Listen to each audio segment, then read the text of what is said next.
not the best bishop in the world, of course. That's true. But it must be winning somehow, yeah? White has pawns, but not... but it is surprisingly close. I was really a bit amazed by what followed. So black has only one move to win. I think in the first glance here, the first move comes to my mind is bishop d7. You have to stop f6 and king f5, for example, because that's a very dangerous counterattack by white. Yeah, this indeed is right. And king b7, the game continuation is wrong. Afterwards, it was indeed drawn. But we should follow this, of course, a bit. Okay, I think white must do something. Yeah? Otherwise, you just win by taking the pawn and Zugzwang.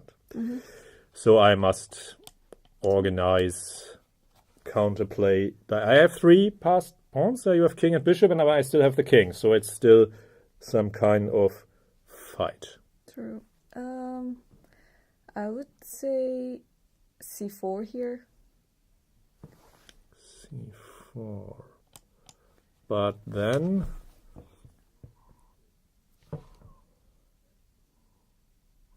Just to put the king into Zugzwang. I mean, you don't have d5 for your king now.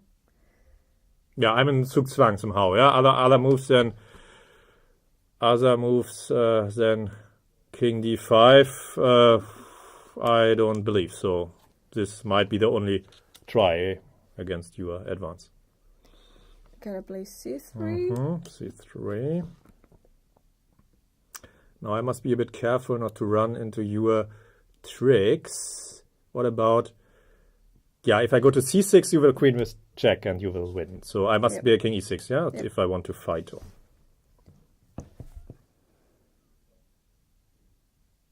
Yeah, but still, your bishop is still a bit imprisoned. Yeah, it looks dodgy. I was thinking of something bishop f6, but no, but obviously not this time. I'm also quite quick already, yeah, with my 2 men. True. And then you have b8 there. So maybe c4 was too... You rushed there with c4. And important... here, of course, it's a question of concrete calculation and not of endgame principles. So it wouldn't be right to talk about the do not rush principle. Only in that way that here, first, a lot of calculation must be done, I guess. Because black could move the king, or black could move the pawn or the bishop. So a priori, there are quite a lot of options.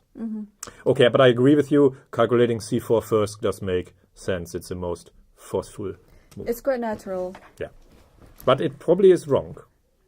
I think it's wrong. So I think we've proven it wrong, right? We've been playing all the only moves for both sides. Please, otherwise mail to info@chessbase.com. But I will dare. Okay. Let's try. Okay, if I play bishop f6, you play king d5. Yeah. Bishop f6 is also... The bishop has several options and can also remain. And the c pawn one of the pawns must run, but we don't know. Or we calculate c4, otherwise we don't know.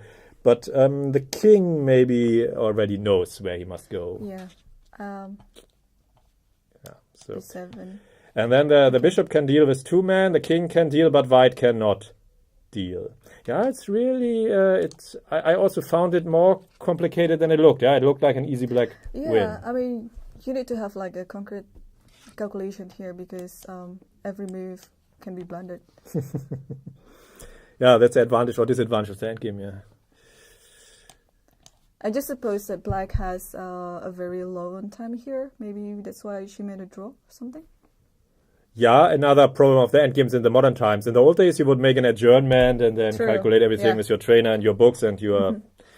And then you would... Nowadays, you have to live low on time and fight on to the end. Definitely true. Maybe Karina was already... And then when you play against these strong grandmasters, you also have to be tough enough really to win the stuff. True. Really to think not about draws. Also, maybe also variations when you have always a draw are also nice. But if you want to win, then you have to put the extra effort in. This may also matter here. Yeah. So after king d5, It's black's move again, and every tempo counts. White threatens king e6 and then gets his 2 men going again. Really, it's really close stuff. This might be the reason why she didn't play. Go to this line, yeah? Yeah, why she didn't play bishop g7 in the first place. It involves certain risk, not maybe, but it involves certain risk. But yeah, no risk, no fun. True. Okay, what now? Would sacrifice a pawn work here? Like play c4? c4. King, but maybe I don't take, yeah? King e6. Just play king e6. I don't take. Maybe. I want to overload you. And then your pawn is not queening with check. That's true. So maybe I can risk another... With c4 you are not lucky here in this example. True. Maybe we should start with the other. This would queen then in with check. Oh, yeah. Yeah, that's the tempo that you really need. Yeah. And king here, then... And bishop d8. And then we will queen with check and we will win. Yeah, this is the point of e4. So I took in my main line. So you have to take on b6, I suppose? Oh, well, tempo counts. Yes, well, I learned my lesson now. well. No, you don't have c4, yeah? So I think you can save king b6 for later and play c4 first. c4 is not your lucky move in this example, it seems. So, still not my lucky move here? Now it's your... now it's mine. Then, well, okay. But it's of course a tough stuff, and really every tempo counted a lot. That's here. I agree. Yeah, c4 is right, and now whatever I do, I lose. Just to mention, king d5, then you play c3, and yeah, this, and bishop d8, and black will win. And f6, c2, f7, c1, and then you give a check first, yeah? Yeah, this is still not completely trivial, but of course you give some kind of check. And try to exchange the queens and get rid of the pawns. That would be winning directly, but probably it might not be possible. But black must be winning here. Yeah. It might not be possible to exchange the queens by force. Here white can keep the queens on with, and we can now take on d7 and so on, but... It might not be possible to force a queen exchange here. Or can you find one? Because the computer, of course, shows that this is winning whatever you do. But for the computer, all wins are created equal. Yeah, I reckon so.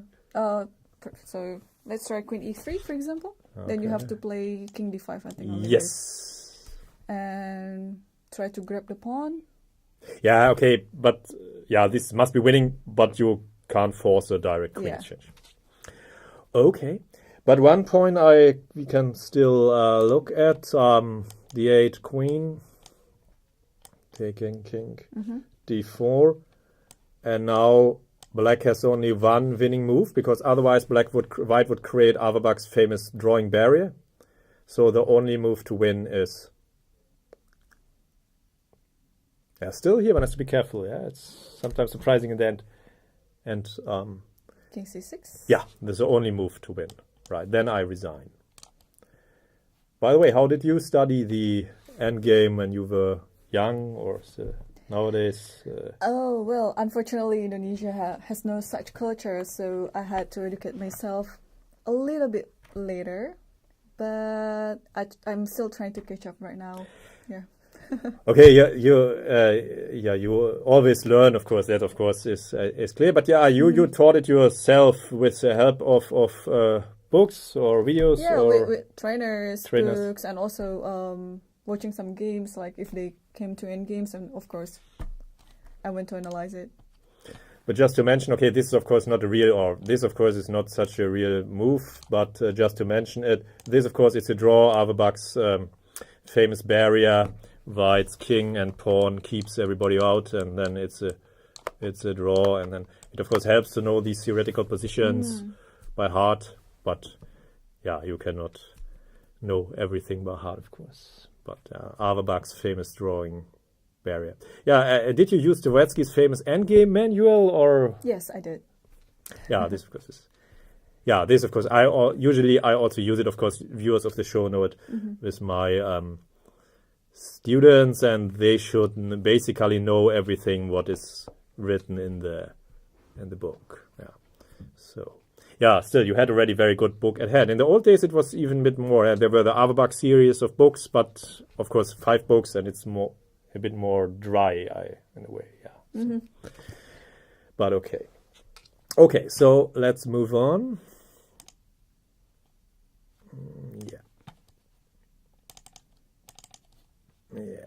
Timo Gareev, who was also a few years ago a guest of the show and who has the world record for blindfold simultaneous play. It's really amazing how he manages to one game blindfold, okay, but almost 50 games. Yeah, it was crazy.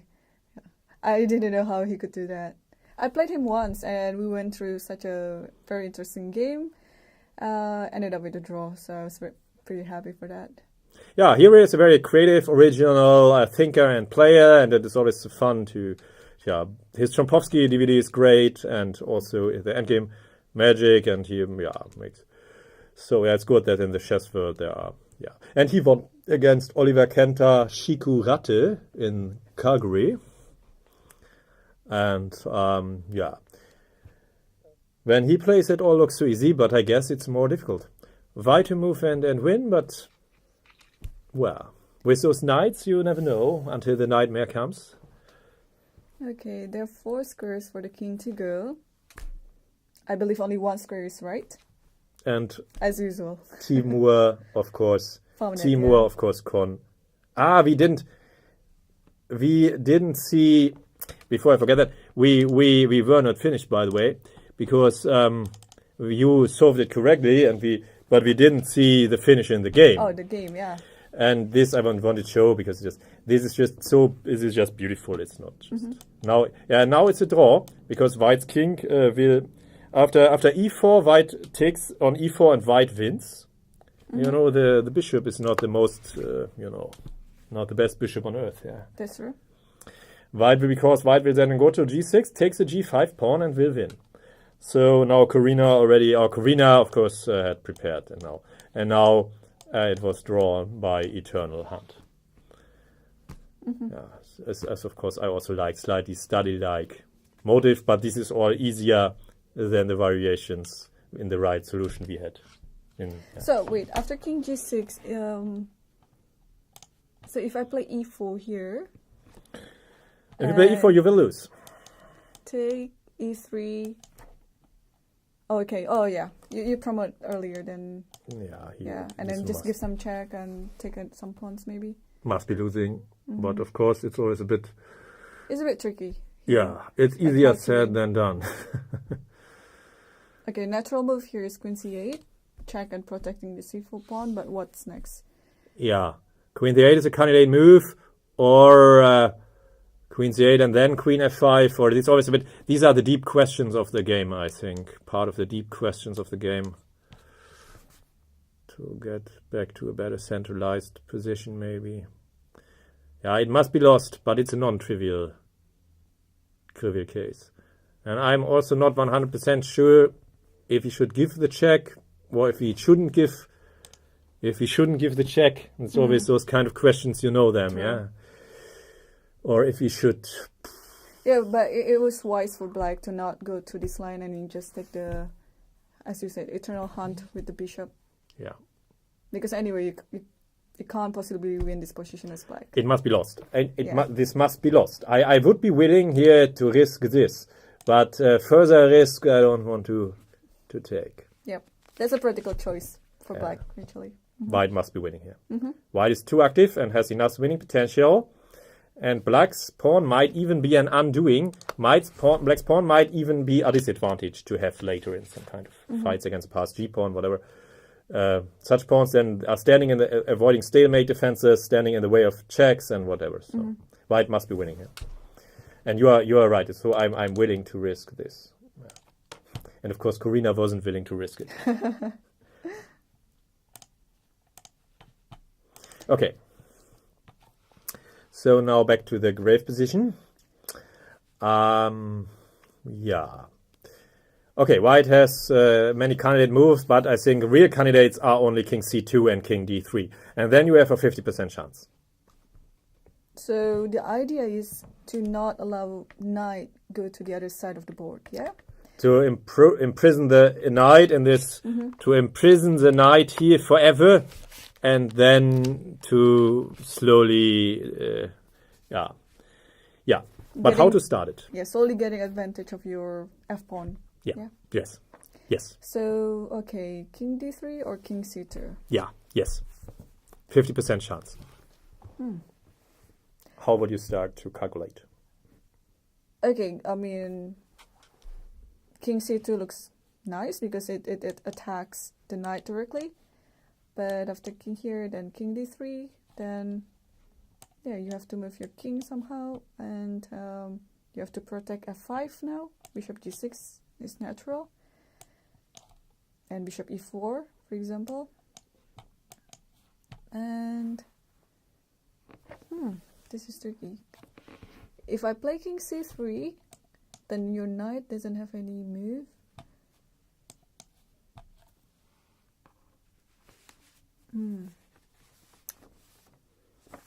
Okay, so if there is... Okay, bishop d3. Okay, so if I play king b2 here, you just take on c4 and then king f5, then it's going to be drawn. This was probably where black was pinning his hopes on. Yep. But of course Timur didn't fall for that. I think he would have even won blindfolded in here because he really. So this was the wrong king road. Okay, the bishop has to keep the prison wall where it is. So the king. Yeah, white doesn't have any improvement here, yeah? Because if the king goes, black can simply just take on c4 and then king f5. No. Wait. No. Oh, king e3 is there. No. That's true. Timur is there in time. Okay, king e6 here. His opponent played king e7, but I think it doesn't make a big difference now. Now white wins with f-pawn because white has king and f-pawn moving and the bishop in case, and black is completely, how to put it in English? Switching the jobs, yeah? Yeah. Very good. And black's queenside men, have run out of any options. Yeah. And then in the game lasted for some more moves, but of course here the opponent could have safely resigned. Yeah.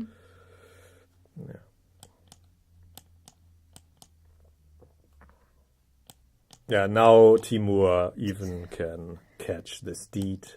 You just keep collecting. Yeah, keeps materials. collecting everybody.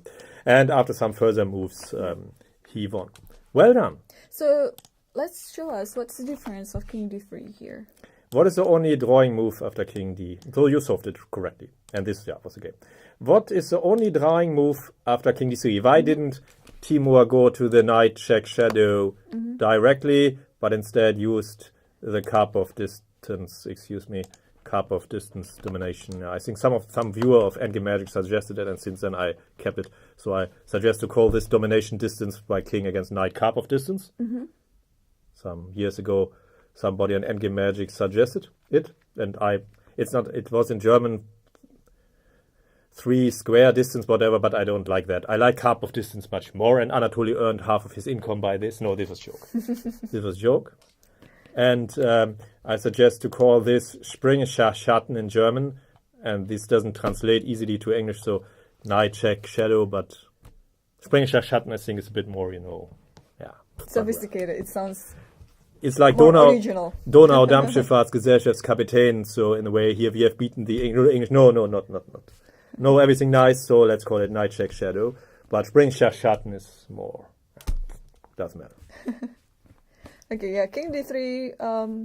Well, for me, king c2 is more natural because, again, I said it attacks the knight directly instead of king d3. But what is the only drawing move here? Why does king d3? In a way, basically, it's the same, yeah. But black has now one drawing option. Which one?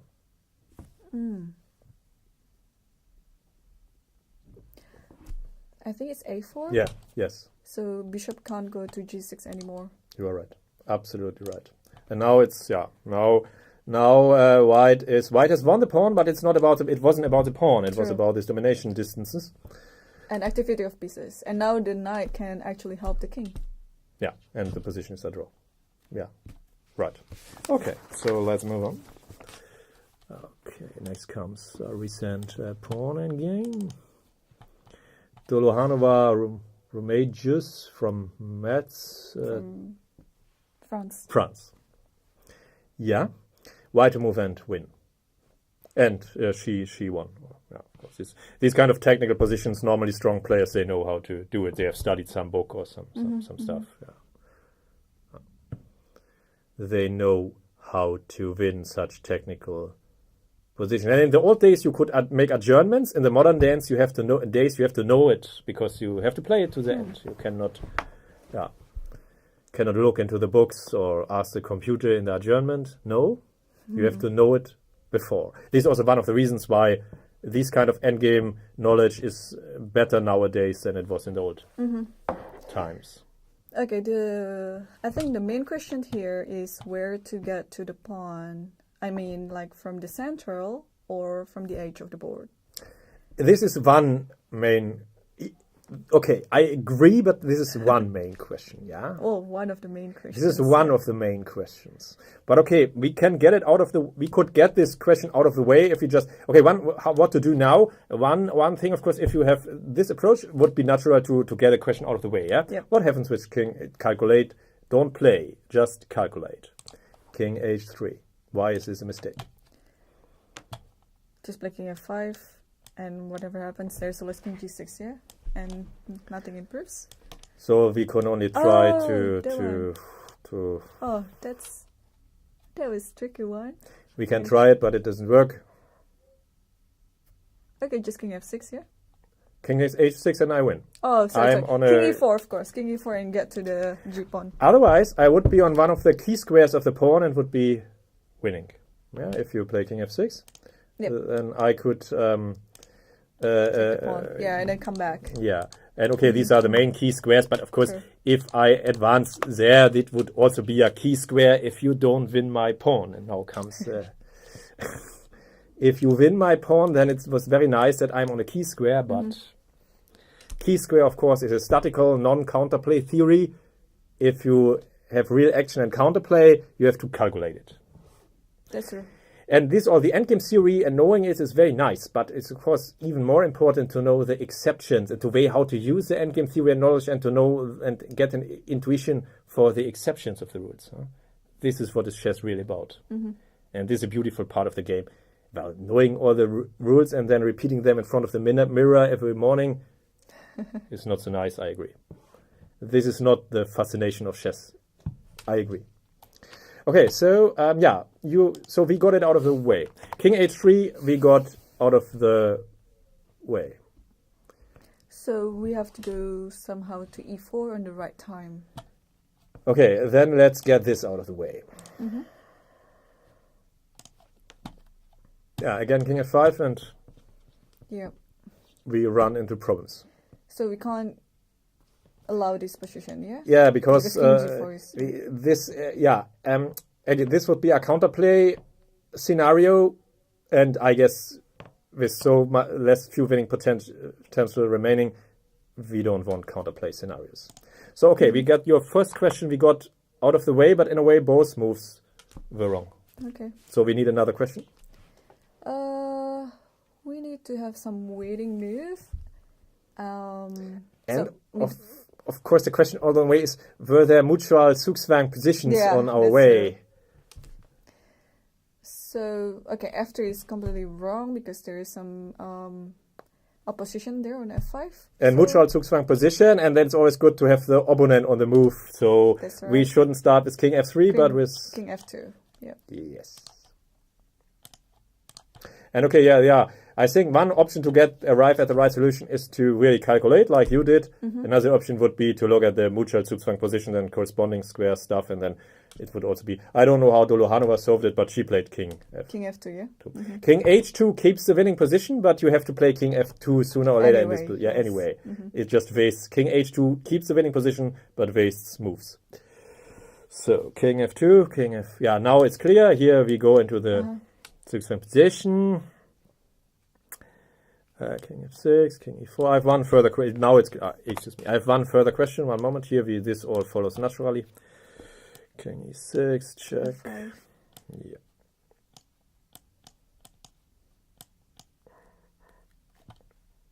And here black played king F7. Okay, but this is not a good... much better, of course, would be king E8. And what to do now? This rule majors should have tried, just in case. But king F7, king F5 loses directly, so... Okay, so I'll take it king E4, maybe? You read about the triangulation somewhere before, I guess. And king F4 here. And now king E5. And I resign. Yep. But if you don't know the triangulation business, then over the board you find it or you don't find it. But you knew it. Luckily. Luckily. Okay. Yeah, in the game after king F7, well.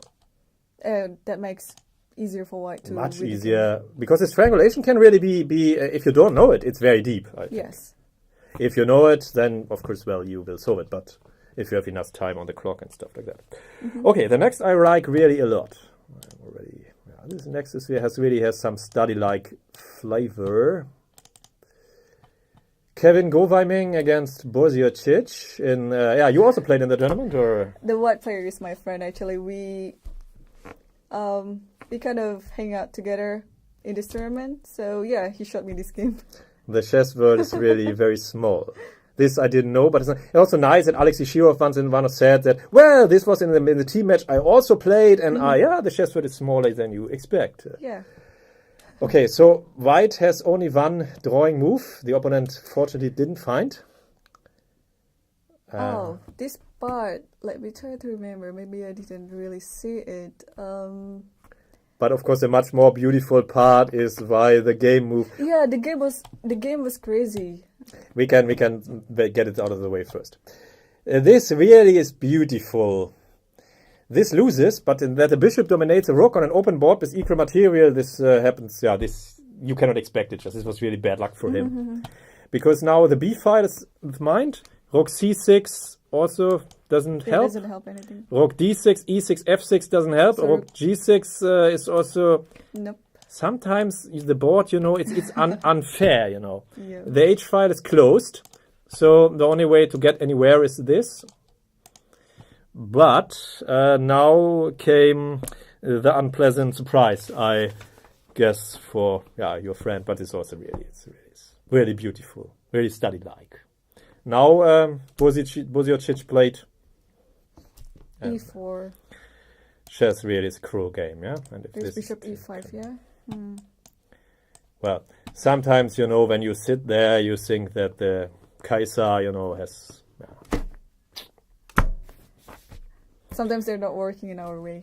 Yeah, sometimes it's really just that the rook is dominated by a bishop on this open board, and this stuff really is stuff for studies. They would need. So I can understand. Yeah. Okay. And in the game, he played, but after e4, he can also safely resign. I think against such a strong player. Yeah, I think he told me here, like before taking on a6, he only got seconds left in his clock, so maybe that's why he couldn't see this tactic. Yeah, and it's also in a way unexpected bad luck. But this 2,600 players sometimes, they have. They have an ace. There's a reason why they are 2,600. Yes. Okay, so the only drawing move is... Rook f7. Is it? No. But why not? But maybe I just... I have the right bishop in a way, and I just... You didn't accomplish anything for real. I will win your rook anyway, and then, well... Oh, I shouldn't waste the tempo by playing rook f7. I can just simply play rook b6. This is the only move to draw. But, okay, it's easier with hindsight than sitting there over the board. And that this draws is even... Okay, bishop takes b6 even loses. But that this draws is even, non-trivial. This is one line I create together with, with the boss. And here, now the problem is that this is a usual problem, as it most often comes. Now the bishop is overworked. The bishop has to stop the pawn exchanges and has to shelter the king. And it can do one job, but not the other job. It's a draw now. But, and this is a rule case, of course, that the bishop dominates the rook on an open board is an exception. Yeah. So you just want to put your king on e4 and then push f4, something like that? Yeah, if you play king b4, then I want to give my rook for the b pawn and exchange the rest of the people with my remaining man. Yeah, and then we can make a draw. Yeah. And yeah, whatever happens, we draw. And if you stop that, then I will of course use my rook to annoy the bishop. Your king. Yeah, and your king. Yeah, first the bishop and later your king. Now the bishop is on the. Now the bishop has solved the king side problems, but of course is too far away to solve the rest.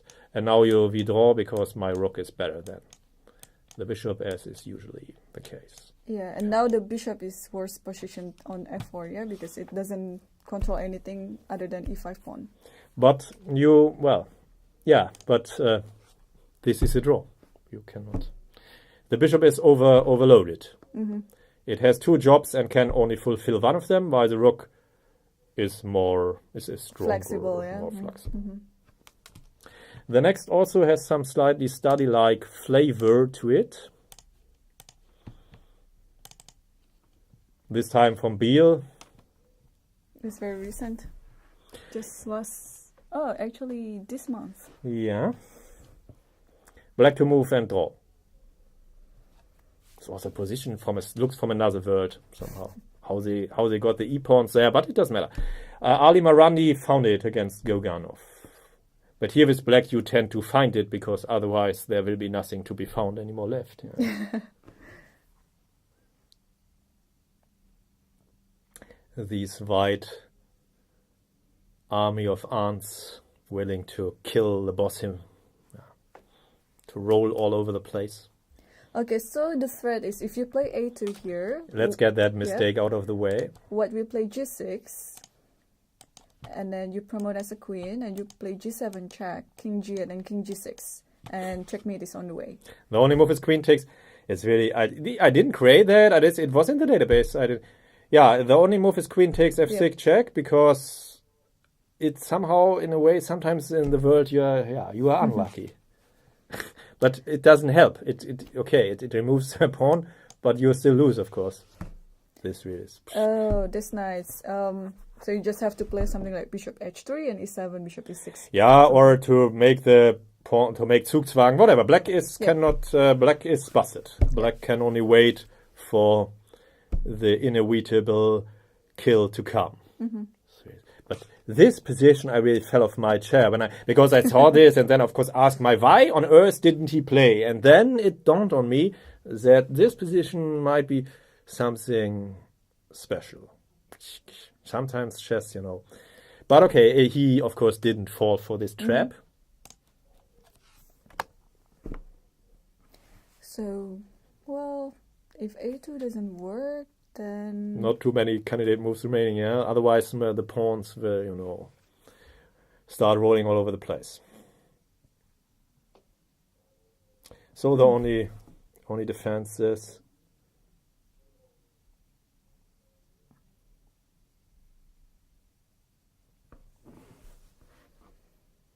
It's all about the white pawn wave. It has to be destroyed, or it will destroy black.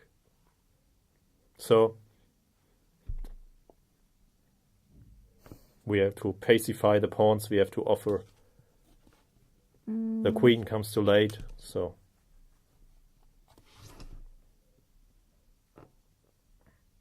Something like bishop e3?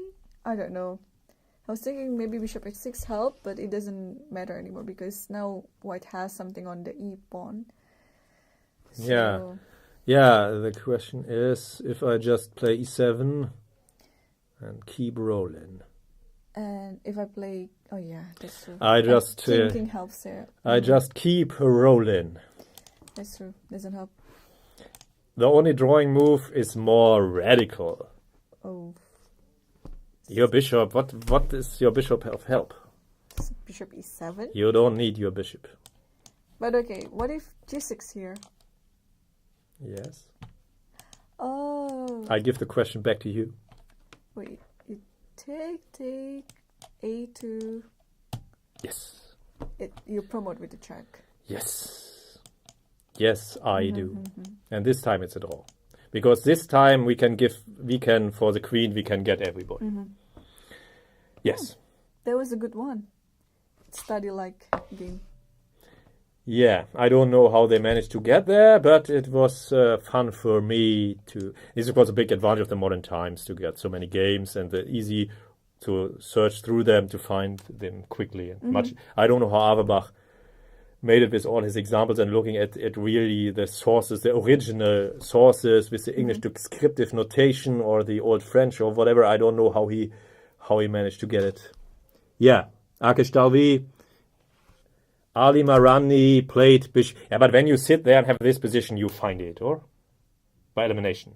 You eliminate all. Yeah, you eliminate all the first line, and then. Yeah, this was the game, and it ended in a draw.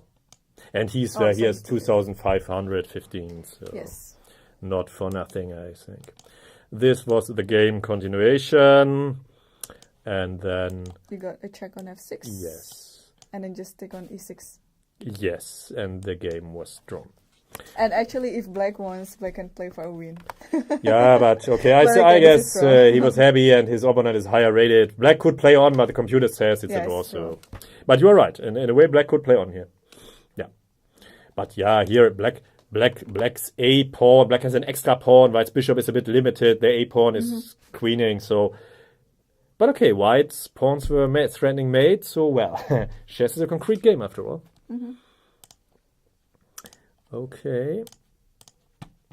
Yeah, but okay, we should also see a few of Irene's game, of course, but first... yeah, I saw my name there. Yeah. But okay, 2 rook endings, maybe preparation for Irene's game, we should see 2 rook end games. Eivind Grund Kraken, Axel Buch Veloy, also from the from Hexagon Open. Yeah. These big... This was... Okay, it's a lower rated games, yeah? Yeah. Well. Why to move and draw, but yeah, it is easy. The mistakes can be made easily. What is the only move to draw for white? Do not rush. Prophylaxis. Easy mistakes for humans. Okay, easy mistake is g8. Yeah, of course. This loses. Okay, this we can get out of the way first. I don't know yet whether it's a mistake, but... Okay, now king e6 or king c6 to win. What did Qualoy play? I think e6. Well, I don't know what he played, but king e6 is a principle of shouldering, I guess. But it's a mistake. It's a mistake? Oh. Yes. It loses. Chess really is a cool game, yeah? Yeah, one principle cancels each other out, so... Because now white can keep black's king out for long enough with... How to stop the... rook e1? Check. Oh, rook f1. That's true. And now the king has to go all the way And up. now you have to take that route anyway, but now I won 1 tempo, That's and this true. tempo... Okay. So... This tempo is a big one. Yep. I didn't see rook f1. Yeah, easy mistake again, of course. Easy mistake to make again. But in the game, of course, you wouldn't have played on general principles. You would have calculated. These positions, Akesh Dalvi said, general principles are good, but some short variations to calculate are almost always necessary. Yeah, it's always without short variations. Playing only on general principles is very risky. So king c6 wins for black, and was played by. This was played. Qualoy found it. Qualoy played king c6. And now, of course. And it just got to the second ring in time. Yes, and now, yeah, it is in time, and it's game over and white resigned. So, that's a good one. But still, what is the only drawing move? We found out that queening directly, but this is a typical human mistake, by the way. Queening automatically or kicking already, and the queen in one hand, the queen in the left hand, and the pawn in the right hand is a typical human mistake. I think rook c1. So you are yes, preventing the king to go to c line. And now black has only one move to draw. That's really gonna cause it. Now the king c6 is not possible, and so g8 queen is a winning threat. So black has only one move to draw. King d6. But this doesn't change anything. Then g8 queen, and then I win. Rook b1. Yes, this is the only. So you're move. going to the queen and rook endgames. Yeah. Oh, maybe and not. This is a draw. It's the queen cannot win, or the go from the checks. Also win the a pawn, but it won't. c5. Before we come to your game, use it often, and terms in Hamburg, rainy. It's a draw. Further have to bachelor plate. So yes. Can I use some Lucena bridge or something like this? Like rook f5, or yeah. Rook f5. Well, but now the rook is a bit, not so flexible. It's a bit clumsy. Yeah. Okay. There are so many pawns on the other side of the board, so maybe it's not a good idea. Many pawns. The idea is good, but rook f5 is not the right execution. So rook f4. Yeah. This is the only move to win. Here the rook is more flexible to deal with. So the idea is just to collect all the pawns first before moving yours, or?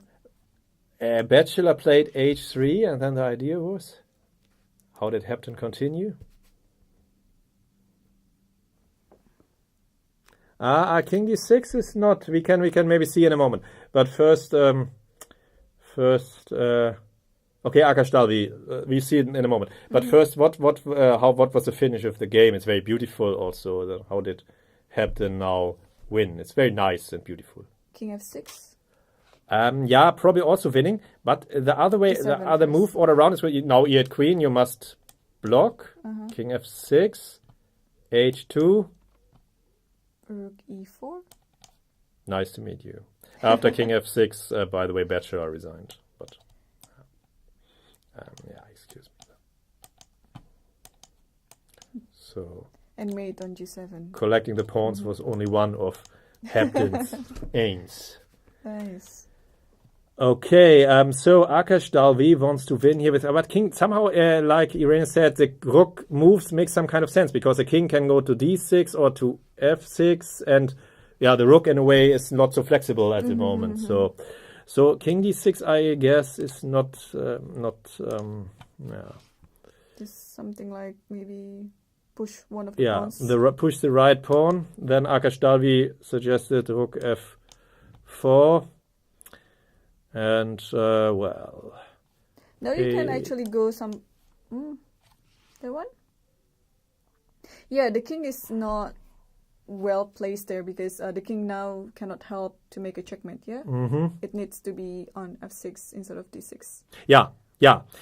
Right. And maybe white can win the rook, but it's not so easy with the game. And black has many men, and if somebody gets running, then, black is not mate anymore. So... This doesn't look. This looks like a draw. In a way. So and one of the reasons not moving the king is the king has two options and can also stay there. It's also not about I like the way you started. The rook is not flexible. The rook should move. And then of course you have to find the right candidate moves, and then rook f5. Then the rook still is too clumsy, and on f4 the rook really reigns supreme on the rook. And all this is the best, and this is one that can learn in end games, that to use the pieces in all their full potential.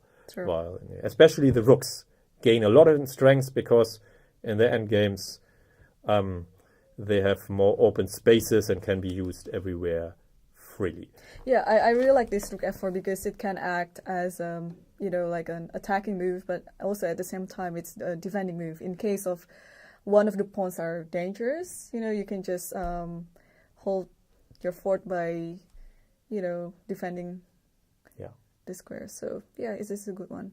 Yeah, but of course, most important is, and this is this umbrella. If you know this King D6, this umbrella technique, then King E5, King D6 is very easy to find. Yep. Otherwise, you would be thinking about moves like whatever kind of moves, and then you would find out that this draws. But if you know that this umbrella technique is much easier to find the only way to win here, and I think Hepton knew all this, and it was not so difficult for him to find. Yeah. He didn't have to calculate that all. The computer, of course, says that everything else draws, but he even didn't have to calculate everything to the end, because he knew that this is the right approach. And then here it's important that the king has to go away, and then the king has only one dangerous man, the H-man, and here White must be able to deal with it because White's king is so well. And if this doesn't win, then the whole position is drawn, so it doesn't. Yeah. Okay, now let's start with examples from you. This is a small thing. You beat Sangkui Tan. Tan Zhongyi. Oh, Tan. She's a recent women's world champion. Yep. I'm so happy with this game because, okay. You beat a world champion. That really, because I didn't play against too many world women players. Yeah. Or yeah, well, I lost against Shibura Nitsu. Yeah, it was a very nice combination. She really played a very nice combination, and this was not. She really is. She outplayed me and then won by a nice combination. But also against the male world champions, I didn't beat too many of them. Well, after all, they are not world champions for nothing. That's true. But against the 16 classical world champions, I didn't even play, so I'm not talking about not beating them. But you won, that is very nice. So yeah, in Akestal we found it, and it's very nice stuff. So yeah, this I think is the reason why I selected this as starting example too. Yeah. And against Rook D4, of course, you would have had choice, but I guess you had prepared to end the game. The mate. In a fashion which would be fitting end. It would have been very beautiful if the game ended like this. Yeah, really. Yeah, nice combination. And here this was the game, but of course, and you win. So yeah, nice combination, and a little combination, but of course, great achievement in 2010, and she had much more ELO rating, so this is always to be always proud of course. I didn't mention, but if you also would count the FIDE World Champions, then I can claim that I beat Alexander Kalifman in one game, but I lost twice against him, so well.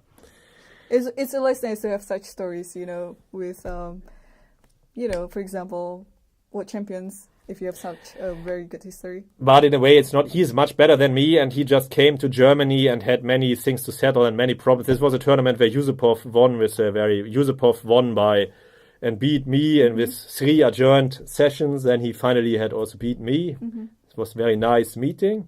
He had Rook. He had Knight and Bishop, and I had Rook 3 against 3 on one wing, beginning in drawn, but after ages and hours of Hamburg sun and whatever, he beat me and he won the tournament. Yeah, he had been always killed before and was emigrating to Germany and won the tournament. And Kalifman also wanted to emigrate to Germany, but it was not so easy for him to deal with all the things, and it was not his tournament, and I beat him, but he's better than me, of course. So I was lucky to get him in this Hamburg tournament. When was this? 1991. That was a year before I was born. The wall had just come down, and many Soviet players were immigrating. Were trying to or played many tournaments in the Western for the first, and of course also emigrating. The Soviet Union was breaking up, and of course the world was completely different. Of course, it were great chess. Times, of course, but you were not born then, so true. We cannot see your games from that time. We have to see later. But of course, it's a big achievement, of course. And as I don't play anymore, and the world champions, they play in another league somehow. But Kasparov has made a comeback, yeah? So we will see how he will do. Yeah, I've been watching that St. Louis Rapid and Blitz, and it was pretty interesting, actually. From chess-wise, there's so many, like new ideas as well in the openings, but also psychological-wise. Most of the players were trying to play some random ideas against Kasparov because they know that Kasparov is not really up to date on the recent chess. Okay, but nevertheless, if he really comes back and really works more, and somehow it would be fascinating, but of course I doubt that he will really come back. It was just now a tournament because everything fitted there, and he will unfortunately not make a real comeback. But let's see, it would be great for chess, of course, to see how he would fare against the young generation nowadays in classical chess. It would be fascinating to watch. But I won't make a comeback because it won't be interesting to see, well, for some reason. Nobody knows the reason. Okay, you played here against Tai Kumar in Singapore Masters 2008. He again has 100 and more rating. Of course, even I don't call this an endgame. It's a fourth phase of the game with 2 major paces. Yeah. True. It has some endgame, but here it's more like a middle game, I guess. But because he's king, of course, here the main factor is the king safety, and so it's more like a middle game. But you must win, because in the endgame you won't win. You can, if you exchange rooks, you won't win against 2000. No, it's a no. You have to keep the rooks and the queens. Yeah, but which way? How to do it? Yeah, I remember this tournament was a month after I got my last WGM nom in Dresden Olympiad, because the Olympiad was in November 2008, and this was Singapore December 2008. So I was in a very good form back then. Yeah, Dresden Olympiad, of course, great time. I was there as coach of the second German team, and really we had great time. Georg Meyer had an absolutely fabulous tournament, even had the best result of all German. He was playing in the second team, of course, but he had the best result of all German players. So, and it was really great time back in those days. And the Orly Olympiad I have not attended. Okay, it's not as player, but as coach, of course. Okay. Yeah. But the first German team, but the other teams were just too strong somehow. Okay. So, how to start the hunt? Yeah, where to go? Okay, queen f1 check would also be winning, but I like your choice, of course, because the queen has more options. Yes. The queen should be flexible, but the rook hasn't so many choice, and you safeguard the f5 pawn, you protect the rook and put it to the right square. In a way that, by the way, I thought it was more difficult than it looks like a completely trivial win for you, but it is, but still. Okay, he played king c4, maybe also queen a8 check. King h7. Queen d4, to just ask back you to exchange somebody. Get some checks on f1. Yeah. And now checks again on g1. Does it help? Yeah, well, in a way, yes. And now taking the pawn, maybe. Yeah, probably. Yeah, I mean, it's pretty safe for black to do anything. Yeah. Even you can just play queen g2, for example, with rook d5 as the threat. Yeah, it must be. It must. This threatens queen. This must be. Yeah, this is easier. Yeah. That's true. Yeah, the machine even gives this, but for you, it's maybe more human logic has your line. This is a typical machine move. Yeah. Okay. So in the game, king c4, then the check. Okay. And this was all easy and nice. Now it gets more. Now we come to the rook end games. It gets more. Okay. Oh, I remember this one. Yes. Winning position against Alejandro Ramirez, who, by the way, was also my guest a few years ago in one of the shows, and he really is great. He really made a great impression on me. He was so relaxed and so good, but I don't know the number of the show. But it can be viewed in the archives, and please do it, because he really is very energetic. Yeah. From Costa Rica, but playing for the States, and mostly in the States at the moment, yeah? Yeah. He studied there, and I worked there too. Yeah. So please study that Endgame Magic show in the archives. I don't know the number, but you can. Yeah, you will find it. Okay, you played against them in St. Louis, and you got against a very strong grandmaster winning positions. I recalled I've got a few winning position against grandmasters. This tournament, I was the bottom seed. Me and Ali Marandi, whose game was featured before, we were the only IMs in the field. The rest were GMs. It was a 9-round round-robin tournament. I got 4 out of 9, and yeah, it was a great experience. Yeah, this sounds really good because against these strong grandmasters, the air is quite. Yeah. In German, they say die Luft ist dünn. This would be the air is quite thin. I don't know if this translates or if it doesn't translate. Sometimes these kind of things do translate, and sometimes the English have decided to have their own expression for whatever reason. Yeah. Well, I agree. Yes. Yeah. The same thing with Indonesian too. Yeah. Yeah. Well, we analyzed this game, and Yeah, it's really close, of course. White. Yeah. It's a borderline position. White it can win with the G pawn or can't. And the thing is that you need enough checking to win with the G pawn. You need, the rest will exchange, of course. You need to exchange it in the right way, and you need to do it directly. Yeah, because this will happen anyway. And now Black's rook is on the. Black's rook doesn't have full checking distance. Black's rook has only 2. With the rook on a8, it would be a draw, but with the rook on a7, now Black is missing one tempo. Rook e7 is not possible, of course. Then you will take an advance to the key squares, and then you win, of course. Yeah, and Black is missing one tempo, and if Black goes to this position, then Black doesn't have checking distance. Right. Yeah. And it cannot be repaired. Whatever comes, it cannot be repaired. It is just, sometimes chess really is a cruel game. Repair didn't work. But really good to, it's really a very good sign if you manage to get these kind of positions against the 2,500 high grandmasters. Then, you have potential to become grandmaster yourself, of course. Hopefully. Yeah, okay, you need a few. You already have grandmaster norms? Yes, I have one. One grandmaster. Yes. Yeah, very good. So I need a lot of. I need to keep working on my own games because I keep dropping points on it, I guess. These kind of points you should, of course. Okay, in a way, it's cheap talk, but if you want to make the grandmaster norms, these half points, they can be valuable. True. It is very hard, to achieve such position in a high-level tournament. So, and I got it, but when you played King G3. Yeah, actually, in this position, King G4 was actually a better one. Okay.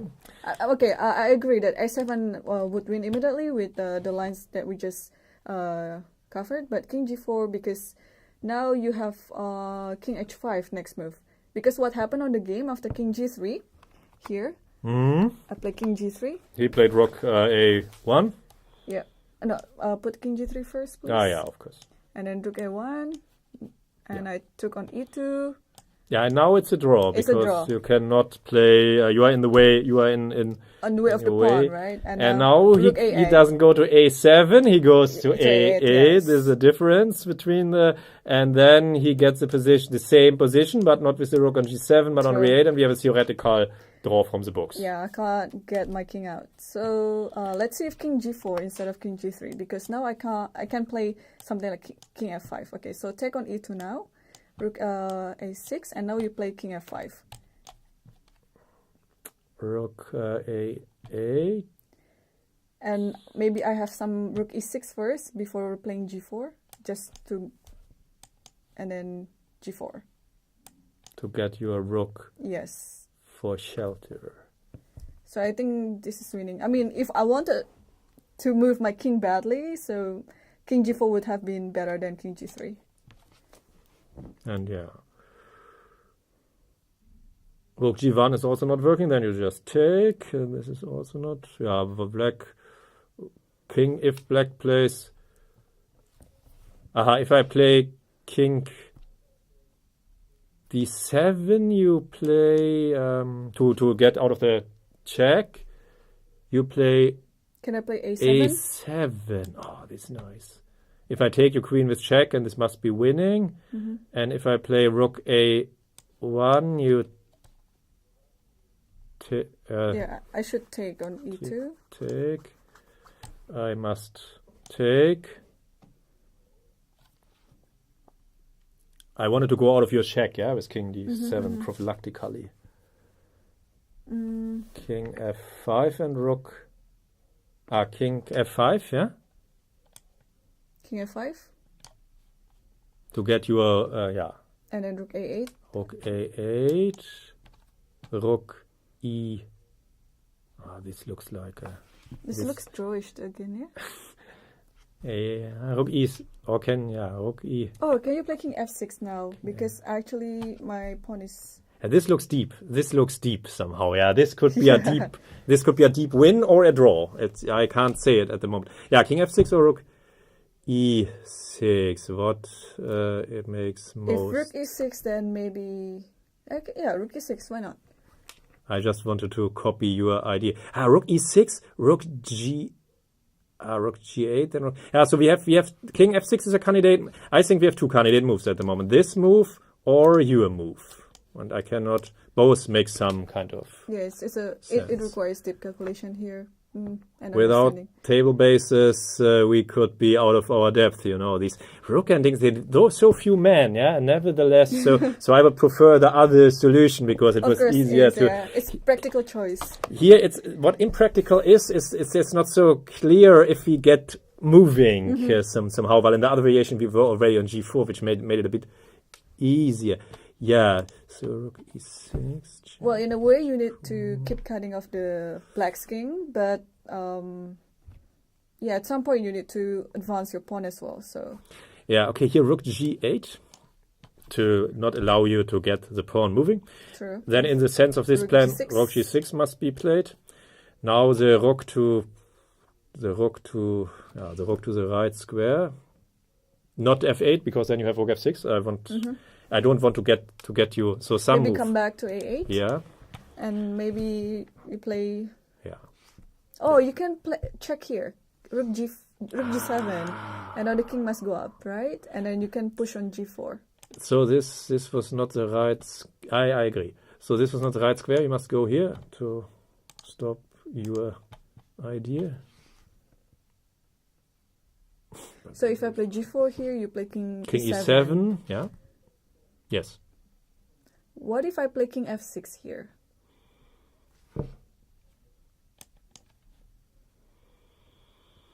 And then put king on g7 and keep moving the pawn. This is stuff for another world. Well, without the table basis, this is not one of the positions. The rook on g6 is slightly clumsy, so it's still not 100% clear, maybe. Deep. King e8. King g7 first. G7, rook some square.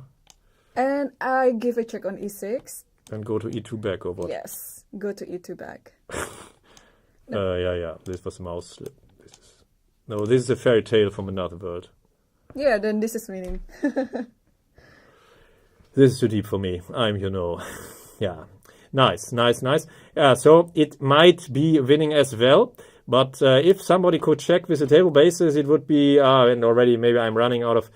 Okay, so if somebody could check king g4 with a table base or whatever, or the position after this position, it's not everybody has access to the 7-man table basis, yeah?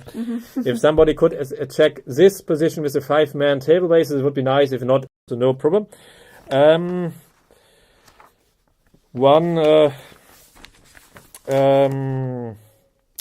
One last, or maybe this also is these rook endings. I can also offer one of your further riddles, of course. You are black against Bak Huyak Munguntul. Yes, from Mongolia.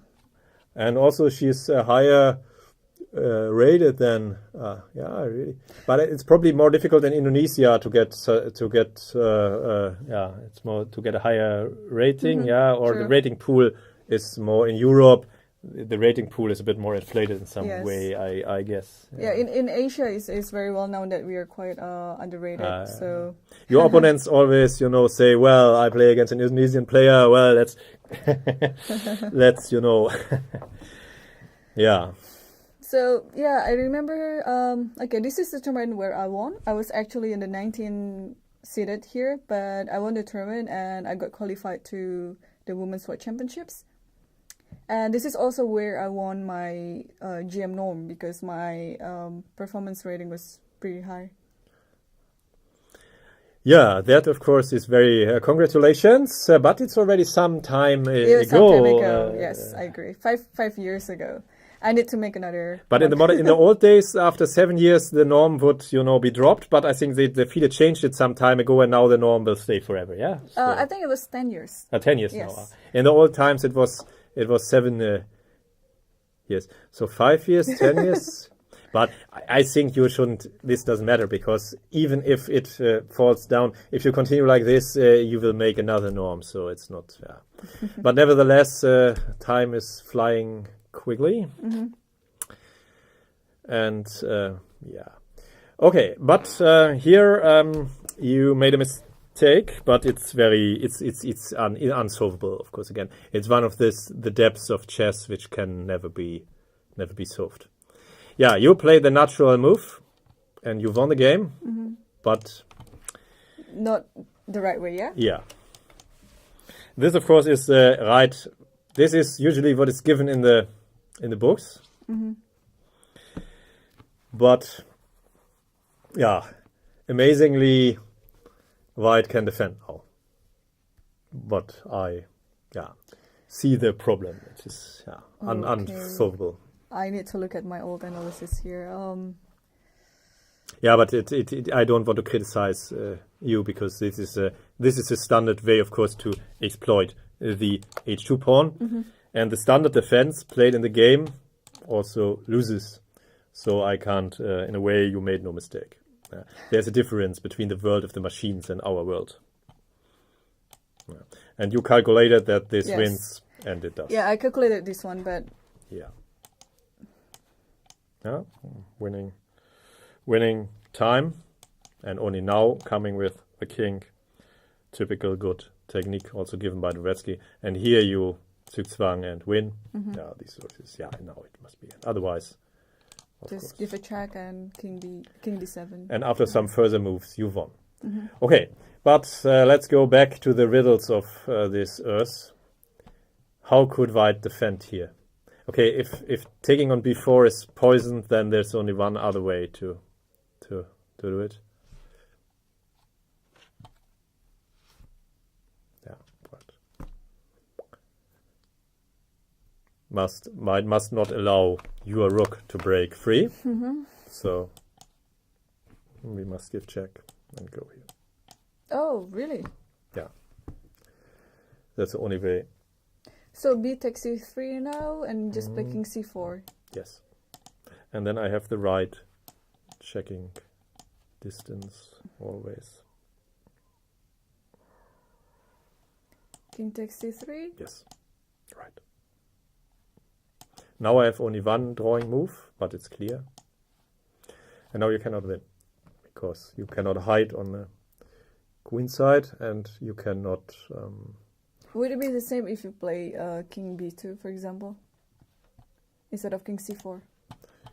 King b2? Just to give all the lines for White's rook to give a check? No, it loses. Oh. Excuse me. What? No, right? You have to... Yeah, I forgot this. We have to hide in the shelter. We have to hide in the shelter. Yeah, you can't give the check. Okay, yeah, king c4 is forced. Yeah, but you can be forgiven that you missed this. Yeah, otherwise White can play c4 probably and then start with... But that's not a very easy idea to see for white. Just give a check and then come back to second rank and unseeable. If you are no computer, it's unseeable. But we come back here. So your motive in a way is right, but the realization first, in a way, b5 violates in some way the do not rush principle. But it's but I know that of course it's a bit because you can b5 doesn't white has nothing any way on the queen side. Yeah, I saw this idea during the game, but I thought maybe because I didn't see rook g5 and g2, then probably b5 was more practical for me to see, and then it gave me like an immediate win. Yeah, according to the line that I calculated before. Yeah, right. But otherwise, you could also, of course, first improve your king, maybe even moving to the queen side, or if that is blocked. Yeah, this one is more principled. Yeah. Then finally, after you have improved, now you could make it. Because now it is your idea, but now the king. But the king is now more in shouldered. Is it still a win for black here? For example, if c takes b4, and you give a check, and king goes to d6, take, and b5. Rook b1. Oh, okay. King goes to c6 instead of d6. I know. King c, but is this your king c6? King b6. Isn't this a draw anyway? No. I mean, sorry. In this position.